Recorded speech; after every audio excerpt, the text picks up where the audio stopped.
Hi, I'm Sean Dunn, and welcome to this episode of Origin to Ambition, the entrepreneur's journey. Today, I speak with Simon Micallef. I worked with Simon Micallef some 18, 19 years ago in a corporate environment. That's when I first met Simon. And I still work with Simon today as his financial advisor. Simon's story of entrepreneurship is very interesting. He's got some great lessons for entrepreneurs and business owners that he imparts in this episode. And interestingly, we draw some comparisons and lessons between his previous career as an international football referee for FIFA and running his own business. I do invite you to listen on and enjoy today's episode.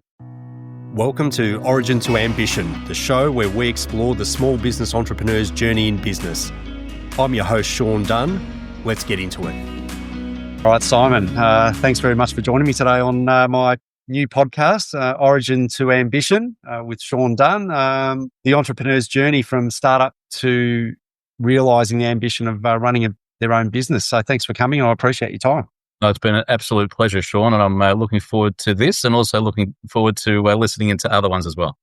Absolutely. And as I said, it's always tricky, these ones, because we've known each other a very long time. The more I think about it, probably 18, 19 years, I think it's close to that, or 20. It's coming up there anyway. So it's always tricky because I'm asking you some questions and prompts and I probably know a lot of it. But for our viewers and listeners, I'm going to take you through and see if you don't mind sharing your story with me. Happy to go through the journey. Absolutely. Yeah. So to that end, let's go back to the start. If you could take me back in just your early background, even going into the workforce even. So where you started from and of course, I want to hear about the sporting stuff as well. So could you take us back? Well, look, we're going back a bit of a distance, right, Sean? But, Me too. The first role I had actually was in the bank. So I was a banker for about, 12, 13 years, commencing as you would back then. This is sort of late 80s, right?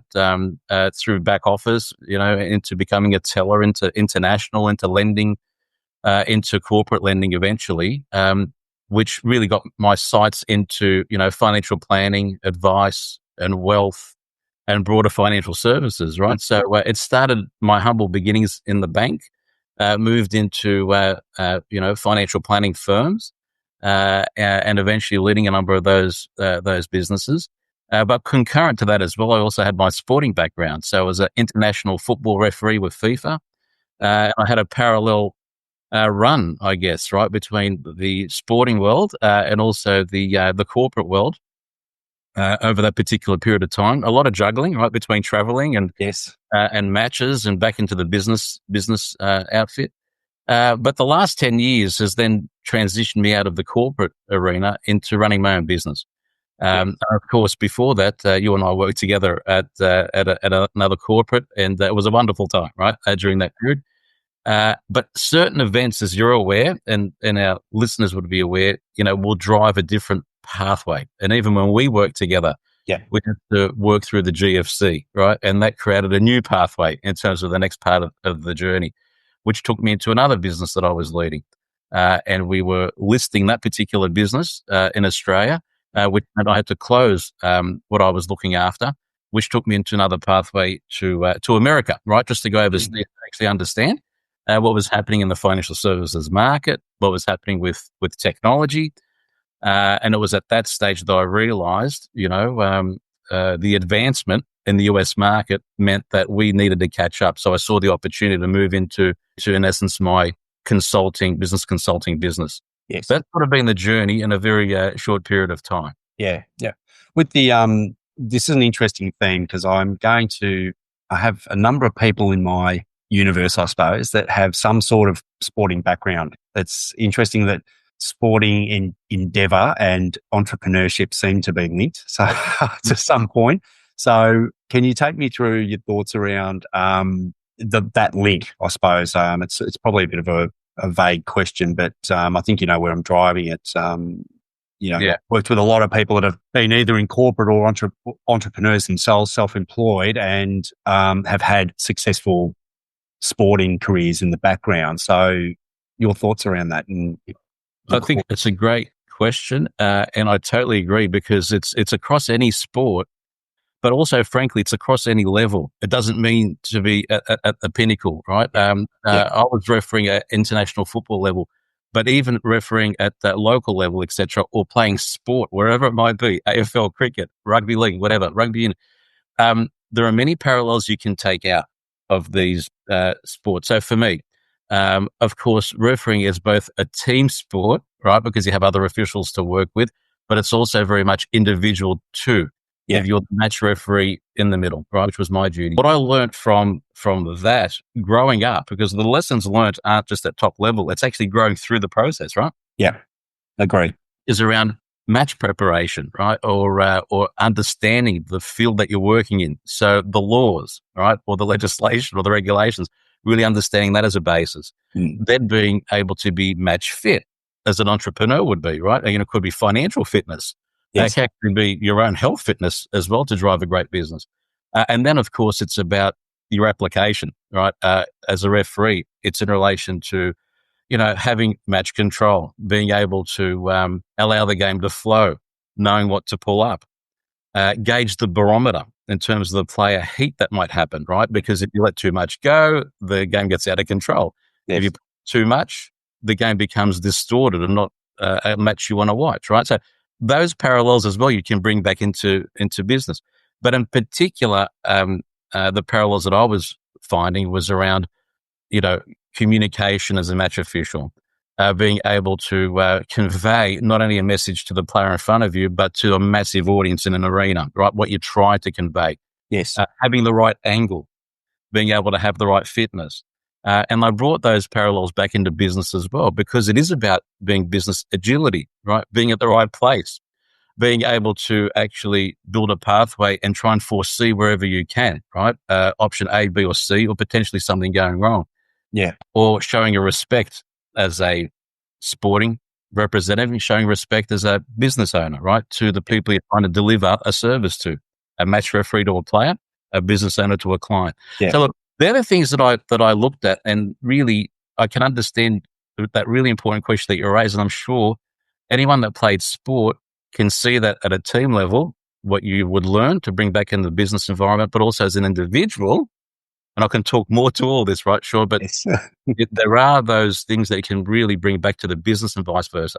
I totally agree. I think sport's incredibly important for personal development and, learning all of those things you just spoke about.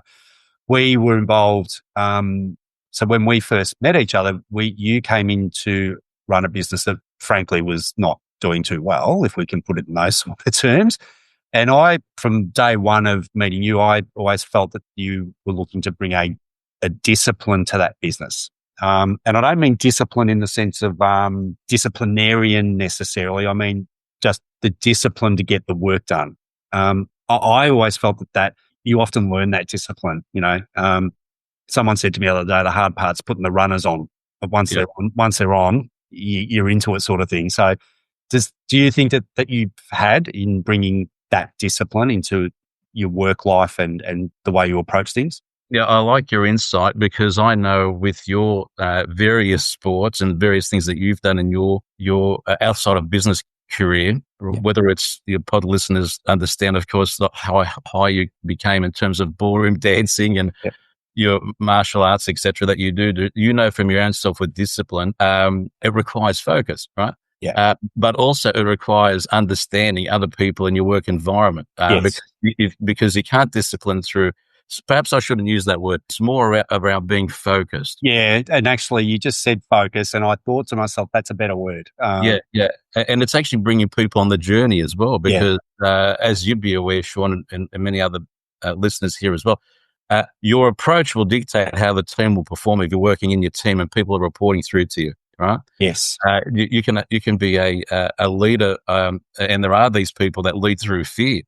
It doesn't necessarily mean it's going to work well. Frankly, it's probably people don't enjoy working with you. You can be a leader of motivation, right, and aspiration, and show them how to be better, right? Yes. At work and for their own personal life. So yes, I agree with what you're saying there, and that's something I did want to bring in there. And sometimes, Sean, people come on the journey. Yeah. And a lot of people do. And others that think that they, don't like the new way forward have choices to make. And people did make those choices at the time. Absolutely. No, I'm just sorry. I probably fixated a little bit on the refereeing there because I do. I never introduced red and yellow cards to the work environment. Right? no, I can attest to that. So, no, and that business was turned around. Now, simply, not simply, but in simple terms, it was turned around through focus. And working as a team is how I'd say it. So, with your major assistance. So no, that's. This one's not about me. Thanks for that background there, and that then leads us into FinFocus, your business.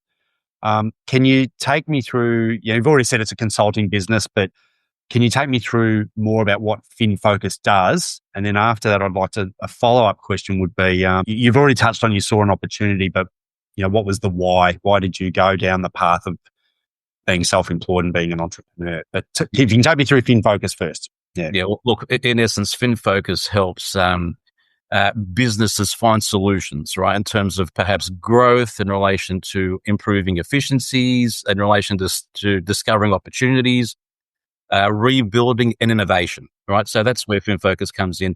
In essence, if there's a problem, we'll find a solution and look at ways to add value, right? It's really the core of FinFocus. When I established that business just 10 years ago, initially I had to think about the why was a big question, Sean. Yes. And I saw an opportunity. As I said, I've learned over time, working with some great people as well, is leverage what might already be existing and bring it to a market where there's a gap. All right. So that's what I found in America. Something was working very well. I could see there was going to be a major challenge or change happening in the Australian financial services market. So for me, the why was actually wanting to, having been in corporate for 25 or almost 30 years, yes, working for others was in relation to, hey, this is a fantastic time to be able to try and drive something new to create. And also then, run myself where I'm only answering to myself, right? Yes. But doing it in an environment that I know that I had some skills at least to do so, and knowing that there was an opportunity to discover which there was, and the timing of all that came perfectly right. So you'd say financial services focus for the business? Yeah, initially, actually, the name itself, Financial Focus, of course, FinFocus is where it started, right? Yeah. But now it's broader than that. I do and have always focused with working with some major corporates in the country, but I always allow room for a small business as well. The reason why I've really focused on those clients is one, with corporates, there are longer needs or needs that take longer to sort through and help work and grow. And then, of course, I'd like to deal with small businesses as well from the point of view of those challenges, which are more unique and quicker to resolve. When I say quicker, at corporate, it could take you months, sometimes years to go through major change and reform. So for me, it was important to identify which clients that I want to service and why, and then be able to sort of grow from that aspect. Yeah, understand. With you just touched on being self-employed and being able to do things for yourself, I think is what you just said. So being self-employed has pros and cons. What have they been in your experience over the last decade? Yeah. Well, there's pros and cons. when I first moved out of the corporate world, where I had a structure, I had teams, and I had assistants. I actually wasn't ready. And I don't know if you can attest to this, Sean, but I wasn't ready. I thought I was ready, but to move from that environment and then to be on my own to drive what I needed for the business was a huge shock. Huge shock. Yes. Because I no longer had all those assistants around me, right? So it was driving everything, scheduling, meeting, running from meeting to meeting. That was something I was not ready for. Yes. And had I known that, I would have tackled that slightly differently. So that was certainly a key. Go back to your question. Sorry, Sean. Actually, because we're talking it through. So you say there, and this is one of the questions I would always ask anyways, you said, I'd probably tackle that differently. Have you thought on that? Like, if you could go back to that point and say, well, what I would have done would have been this. What Absolutely. That was my biggest, frankly, my largest fear was landing the first client. Okay. Yes. And I then found that to be not as important or large as actually being prepared to go it alone. Right. So in that regard, I really had to make some significant adjustments, but it took me, I reckon, 2 to 3 months to realize that. Right. So I was in a state of what I would call chaos. Right. Yes. It really, it just, I realized that I wasn't in control of my work environment. And it was actually controlling me. Okay. Right. So that was such a valuable piece. And it was a moment in time, probably 12 weeks into that self-employed journey. I thought, hang on, if this is what business is like, I don't know how long I'm going to survive it. Right? Because I just had quite a few clients demanding things rapidly. Right. So then I took stock and I just started to break things down and work through, what was the best way to be able to not, perhaps over-promise, under-deliver those things, but to actually work very, very well in what I would call my own controlled environment at absolute pace, but in a way that I could do that now alone before I was able to build actually FinFocus, from one to multiple people. So yes, that truly was, I have to say, Sean, a shock, right, to work through.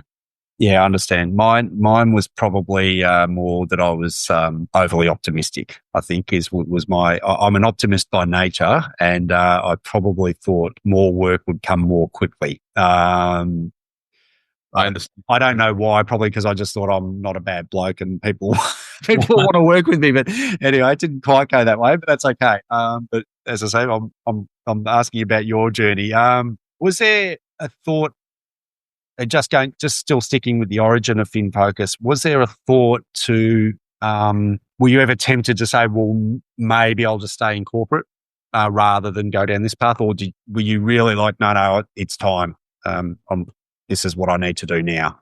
Yeah. Once I closed that door, of course, I'm never saying I'll never go to corporate in the later stages. Once I closed that door, I was that motivated, Sean. It was, even when you think about sports, right? You just think about this. It's, I'll just take it to my own instance, right? If you're the match referee and, you got 100,000 people in an arena, and you're about to walk out from the tunnel into the field and you've got this amazing motivation and energy, it feels like nervousness, but it's adrenaline. Yeah. Right. That's exactly how I took on board the business. Yeah. Right. I was that motivated to actually make this succeed. I'd never turn back. I just never looked back. So I never had that feeling. I've had ups and downs. I've had difficult periods. Yes. Right. I've had moments where I'm thinking, wow, what's next? Like every business person, but I was that motivated that I just wanted it as much as I could make that succeed. Right. Did you ever, and I've had this not on this podcast yet. I actually once already, but even just speaking to other business owners, this seems common, and I went through this myself. Was there a point where you were like, okay, this has been good, but really, why am I doing this? Like, this is harder than I thought. And it's not because you're scared of the hard work, but was there ever a point you're like, why am I killing myself doing this? Did that ever happen to you? I haven't encountered that, but I have been, I've dealt with numerous clients, Sean, right?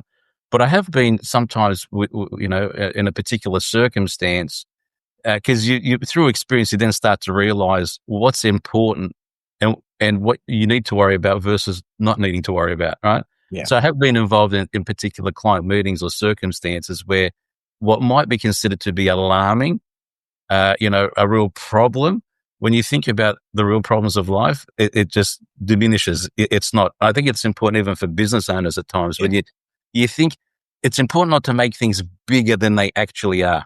Yes. Right? And look at things as they are and deal with that. So I try to give that advice many times to clients as well.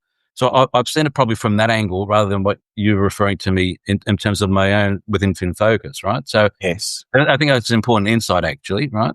Always deal with things as they are.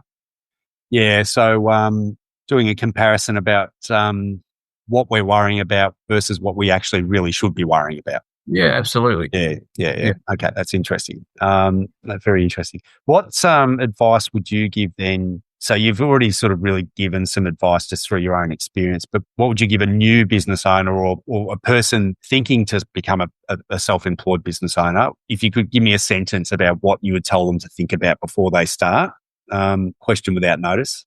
Yeah, that's okay. I'll tell you what, Sean, I'm going to keep it broader to any business owner. Yes. Okay. Right. Actually, to kind of, like I'm reflecting back on lessons that I've learned myself. Right. And I would say this, that your mistakes are in fact your best learnings. And never let a good mistake go to waste. Yep. And I think you and I have spoken about this before as well. I like the analogy about Thomas Edison and the light bulb, right? When Edison was asked about how he felt about failing thousands of times in creating the light bulb before he actually succeeded in an interview with reporters, Edison had said, I haven't failed. I've just found 10,000 ways that didn't work. Yes. And that's because he still learnt after every failure, right? Yes. So, Edison, I guess, didn't see 10,000 light bulb experiments as failures. He saw them as 10,000 steps forward to get something right. And similar in business, every setback is just part of the wiring that eventually paves the way for you. So it would be, the lesson would be embrace those failures, embrace those errors, and take them as learnings and lessons to move forward and grow from. That is an excellent lesson, and I think an excellent piece of advice for anyone. You've actually just jogged a memory for me, and if you'll indulge me to tell my story, I was only been a junior, so I would have been under 16 at the time, and this is back to my dancing days. And one of my very first teachers, Keith Collins, who's no longer with us, but he was my first teacher. And I remember we were at a competition and he said, stick around and watch this next event. And I said, oh, look, they're not very good. And I think at the time as a junior, I might have been one of the more top rated juniors at the time. I said, oh, look, I'm just going to go take a break. Maybe the grade that they were dancing at wasn't very high or something. And he said to me, he said, you should stick around and watch. He said, because you might think they're not very good, but if nothing else, what you might learn is what not to do. Very good. Right. Yeah. And I felt a bit embarrassed, actually. He didn't do it to embarrass me. He did it to make me think. But I felt a bit embarrassed by my first response. I sort of thought, yeah, okay, that it was quite humbling to be told you can always learn, which is what he was saying. It's a great lesson, isn't it? Like it's fantastic. Good advice. Yeah. So you've just jogged that memory. I haven't thought about that for a long time, actually. So, very interesting. So values in business. So we'll swap back to business. So if you had, specifically for FinFocus, because you've got, team members, what value set do you instill within FinFocus as an enterprise and with the people at work? Yeah. And it's interesting because whether this was in business, funny, Sean, actually, when you think about it, because whether it's in business, whether it's in the sporting world, whether it's when we work together in the corporate world, actually, even between friends, I focus on a few things of what I find to be very important. The first is around integrity and trust, right? And what I mean by that is, with our clients for business, acting with transparency and being honest, right, in everything that we do. Yes. It's also about building long-term relationships, right? It's not just transactional. Yeah. In relation to our services, and ensuring when a client deals with us, they actually are getting a real benefit. They're not just buying a widget, right? They're not just asking for advice, but they're really getting a real benefit that they feel is so tailored to them. Yes. So that brings me into my second piece, which is around having a client-focused approach, right? Again, not making things transactional, but taking the time to understand the client, like you and I are doing today, right? Taking the time to understand that. Hopefully from there, become a trusted partner. You also look after my financial affairs, so I want to talk about that, but that's what I look for, Sean, as well, right? We work together as trusted partners. Yes. And helping us with our financials. And then also around being dependable. So dependability, being reliable and consistent. So when clients are dealing with you, they feel that dependability as soon as they call, and therefore being responsible, right? Yes. Actually delivering what you said you would do. Yeah. Therefore, would be good days for business. Which I'm not surprised by your answer personally, of course, but And what I'm not surprised, it's a good point that you make, and I'm not surprised you made it though, is really that you wouldn't act differently in business as you would in life. And I recall a very long time ago, and actually it's just made me think I should ask him if he'll be on my podcast. The first person who recruited me into financial advice is a great advisor, Darren Putland. And I remember he said to me, when I first started working my first financial advice job, and he said, don't trust someone who says it's only business or it's just business, because they're applying a different set of values than what they would like to see in real life, in their world, in their real world, in their personal world. I like it. And I actually, and you've prompted that again. You prompted a few little cliches out of me today. Not cliches, life lessons. So it's interesting. Run your business the way you'd run your life, and you're probably going okay. I think that's the great thing about the podcast you're running, Sean, because everyone's going to have their own story. Yes. And their own insights, right? That's what I'm after. Exactly. So I'll sort of progress along. So for you, what's the value of receiving advice, whether that's business, personal, family, whether it's all interrelated? And I don't mean, as you've just said, I've looked after your financial matters for many years now. But so it's not just about talking about a financial advisor, but advisors generally. What's the value that you've had from advice and or mentors along the journey? So, Sean, look, this is good. So remember, for me to answer this, I think it's best for everyone to understand that, again, I have grown up in financial services. Yes. I have then been running and leading financial planning businesses. Yes. And I've come across thousands of financial planners. Yes. Brilliant ones, fantastic ones along the way. And of course, you and I work together, and now you are a financial planner as well, right? And of course, I selected you as my financial planner for a reason. Yeah. And as I said before, I'll come back to integrity and trust. I mean, that's clearly an important aspect in terms of even our ongoing, what I'd now call, trusted partnership. Partnership, yeah, exactly. It really. So look, the value. So I really, of all people, absolutely understand the value of advice. Yes. One, in terms of why we give it, and now I'm talking about actually receiving it, right? Yes. From you, for example. So look, it's absolutely critical. It's like a tennis player needing a coach. You can be the best tennis player in the world, you still have a coach, right? Mm-hmm. The car drivers in the world still have a coach. Everybody needs a coach. We're talking about here now, a financial coach. Yes. Right. And whether it's business financials, whether it's personal financials, it's absolutely critical. Because in the absence of a plan, and unfortunately many people plan too late. Yes. What we always saw in the corporate world, right? You unfortunately plan late. You think about superannuation probably a little bit late, but it's never too late. That's the point. It's always best to plan financially, not only perhaps with your trusted advisors, which are made up of other professionals, yes. But also with a financial advisor or a financial planner on both either the business aspects and also the personal aspects. They're both interrelated, of course. Yes. In relation to the outcome. So my view on this, Sean, would be it's absolutely essential, needed, unless you can do it yourself. Yes. And even though I could do quite a few things myself, I just don't want to. There are so many complexities in relation to changing legislations and changing taxations and changing superannuation environments. Yeah. So it would be for me, you need to seek the advice of a person such as yourself, right? Yes. To work through those affairs. And it's been highly beneficial, which helps me to plan on my next step in relation to where I want to be over the next few years. Yes. Very clearly with a plan. Yeah. Interesting for exactly that reason, because you're from the environment. You're not just external to it, but even just in what you said, I think there's value in. So I often say to my clients, for example, I'm doing this job for you so that you can just focus on what you're good at rather than trying to be good at everything. You know what I mean? So I do. So if your business is making widgets, for example, and you make the best widgets in the world, then I want you to just focus on keep making the best widgets.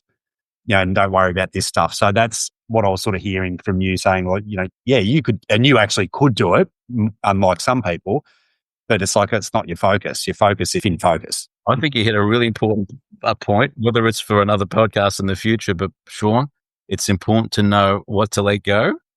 Yeah. And where to leverage in terms of resources, professionals, specialists, right? I know there's could be costs of bringing other people in.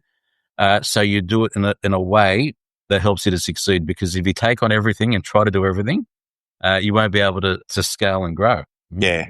Yeah. You try to do everything and you can't do anything almost. Yeah. Yeah. Interesting. Okay. So thanks for that again. So the future. So FinFocus, 5-10 years down the track, what are the plans for FinFocus to grow, to just keep going the way you're going? What plans have you got that you can share with us? Yeah. Well, look, I'm happy where things are at right now for the business. I'm looking at phasing a few things down. Yes. From the consulting aspects and helping businesses, to work through some of the solutions they need. Still doing that, but perhaps reducing some of those aspects to help more on, business coaching and, boards of advice, or perhaps some, directorships on boards. But being able now to put back in, I think for me, Sean, I'm looking forward to the time of putting more time back in to help other small businesses that are looking to grow. And look for insights.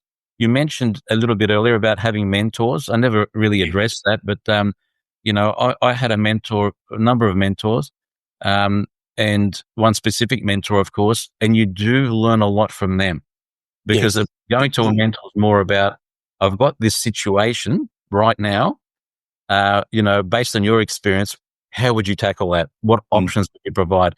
And within a space of a few moments, a mentor can actually say, hey, you should consider this, this, and this. And it really helps you to think clearly, So those type of activities I like to actually start to see unfold a little bit more over the next few years. That's sort of it may lead into my next question, because what I was going to ask you was about how you balance your ambition for your business and your drive with lifestyle. So personal, things that you like to do. Yeah. You remember that, for example, right? So how do you balance those things? And is that part of that forward journey as well? Like more of that, if that makes sense. Yeah. Remember those first 3 months I spoke about? Yes. that really taught me a lot. To be honest, the first few years were very solid, right? Yeah. To try and get all the adjustments. And I know business representatives would attest to that, right? So, but you could easily get caught in a cycle where you forget to take a break. Yes. You forget to recharge, right? Or you forget to re-energize, right? And sometimes you need to do that. There's also times when you're in small business where you can't actually do that without impacting the business, because there's no one else running it, right? So there's all these various considerations. But I've found that with good planning, forward planning, right? Yes. Now having that particular life balance works well, right? And as I've progressed, I also look at how many days per week I'm starting to work now. So it's sort of more of the mature end of sort of this business cycle, But I was thinking of my way through, because there are many, many years that I was working on my own, and knowing that I wasn't going to be there was no revenue coming in. Yes. Yeah. But I did also find that it was far better to take a trip, have a break, re-energize, and come back in just absolutely ready to go, rather than get the grind and mill, right? So you might forego some revenue, but you might come back and actually charge it again and get that J curve working even faster for you in terms of revenue intake, right? Yes. I absolutely agree with that. It's a bit hard early on because like you said, it's all on you, and you also sometimes feel like you haven't got the money to just take the trip. You you've got a good income coming through, but as you just said, that J curve effect is actually a really good a good way to describe it. And I take it that would be your advice to business owners, is to take the break, absolutely, recharge, and then come back and attack harder. Probably be more productive. And sure, even from a cost point of view, it might be just down at the coast, an hour away. Yeah, absolutely. Just enough time to switch out. And I truly mean switch out, by the way, too. Not heading overseas and just working from overseas, right? I mean, that can, but that's not that. It's just take the time and then come back. Absolutely. I would suggest that. Yeah. Great advice. I've only got maybe a couple of other points that I wouldn't mind just touching off. But it's been a great chat so far. Time's flown there. I'm sort of... I've enjoyed it, Sean. Absolutely. Yeah. I'm surprised how quick it's gone, to tell you the truth. So this is the same question for two scenarios. So I want to be specific about business. When you look back through business, and this can include your business career, not just FinFocus, but if it's FinFocus, that'd be great. But what are you most proud of in terms of an achievement in business? And I'm going to follow that up with just generally, what are you most proud of over the course of the journey of life? I'll go to the business question first. The thing that I'm most proud of is actually bringing together different people. It's like a jigsaw piece, right? Bringing together different people into a work environment that they could truly enjoy and work together with, great camaraderie. Yes. And build a team harmoniously, right? Making sure that everyone's actually helping each other in the process. Yes. And in fact, seeing them grow, not just in business, but personally. Yes. Right? Overall, that for me is actually my greatest business satisfaction. So it's not just about bringing people into work, right? It's about seeing them grow whilst they're working with you, right? So that'll be my largest.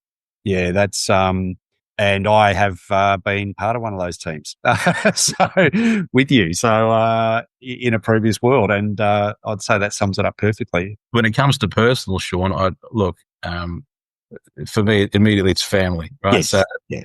So, wonderful with my wife and my two lovely daughters, right? That is the proudest thing, right? And of course, and both of them getting married in the next 12 months, right? Yes. So many events happening not too far away. Yeah, exactly.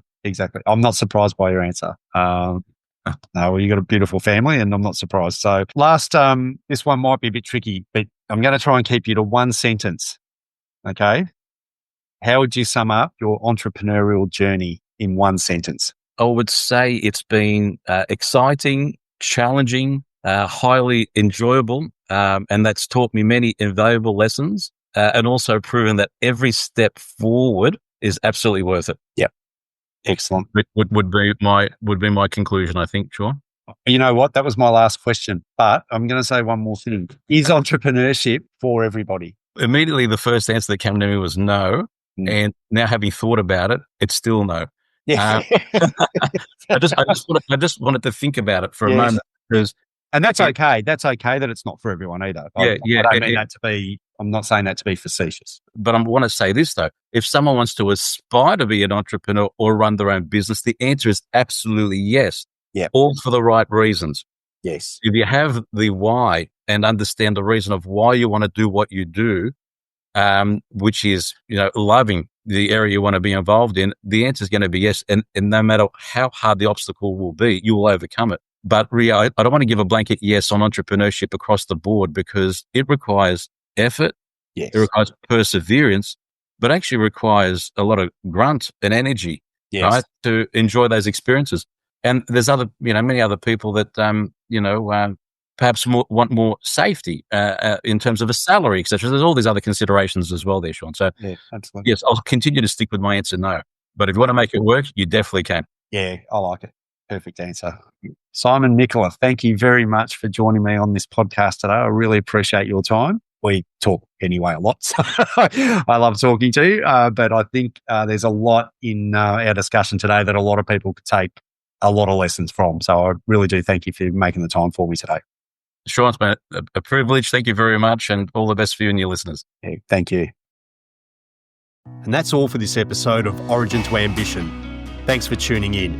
To make sure you don't miss our next conversation, be sure to subscribe on Apple Podcasts, Spotify, or wherever you listen in. For more information, you can visit us at dominiumcapital.com.au, and we'll see you next time.